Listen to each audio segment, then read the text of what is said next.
evening. This is the 18 WJTS News. I'm Charlotte Olson. The Ireland-Madison Volunteer Fire Department were dispatched on Monday morning to a silo fire at 550 West Kestner Bridge Road. The Kenneth Vogel farm had reported a silo fire on their property. As authorities arrived, they learned that it was a non-life-threatening incident and no one was injured. Ireland-Madison Fire Chief Stan Seifert describes that the smoke came into view as they arrived and then what they planned to do to extinguish the silo fire. They noticed smoke coming from the top. Upon our arrival, there was heavy smoke coming from the top, and we could not gain access to it. So we called for Jasper's going to bring a tower in, and we're going to go halfway up, knock a hole into the inside wall door, and we're going to put a bunch of foam and water in there and try to get the fire put out so they can start unloading the silo. Fire Chief Seifert described that the probability cause of the silo being on fire was a spontaneous combustion, as there is no electric in the upper area where the smoke was coming from to cause an internal fire. He shared that a couple years ago there had been a similar fire. There were 4 Ireland-Madison Fire Department trucks, DuBois County EMS, and the Jasper Fire Department all assisting at the scene. Huntingburg fire officials credit the quick actions of a young boy early this morning who awoke and alerted his parents after smelling smoke that was coming from a blaze that had started outside the family's home. The fire broke out just after 12:30 a.m. at a residence located along the 100 block of North Washington Street in Huntingburg.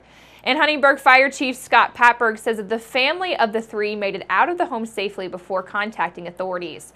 Patberg says that the home owned by Frank Altmeyer and currently being rented by Brandon Lohr had no smoke alarms in the house. Patberg says that the fire is believed to have been started in a bucket used to discard smoking materials that sat at the back of the house. He also believes that the fire began in the bucket, which then in turn caught a framed-out access on the back of the home on fire, which eventually spread to the wall.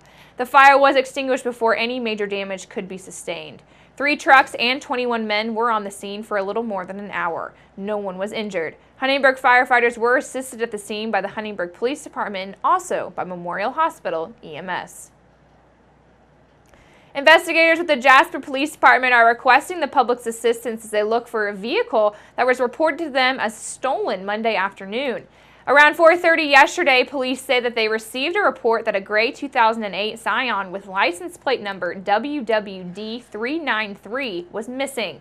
They say that the car has a large crack in the windshield and also a Batman sticker on the rear of the vehicle.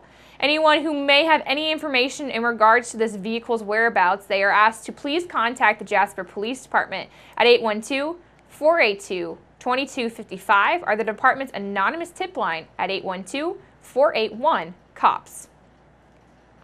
The DuBois County Sheriff's Department is looking into a complaint of an illegal dumping which recently occurred at the Huntingburg Conservation Club, and deputies say that this happened this past Saturday with 4 large bags of insulation and a pile of plaster were found on the south side of the Conservation Club property on the southeast of the clubhouse. Anyone with any information is asked to please call the DuBois County Sheriff's Department at 812-482-3522, and all calls will of course remain anonymous.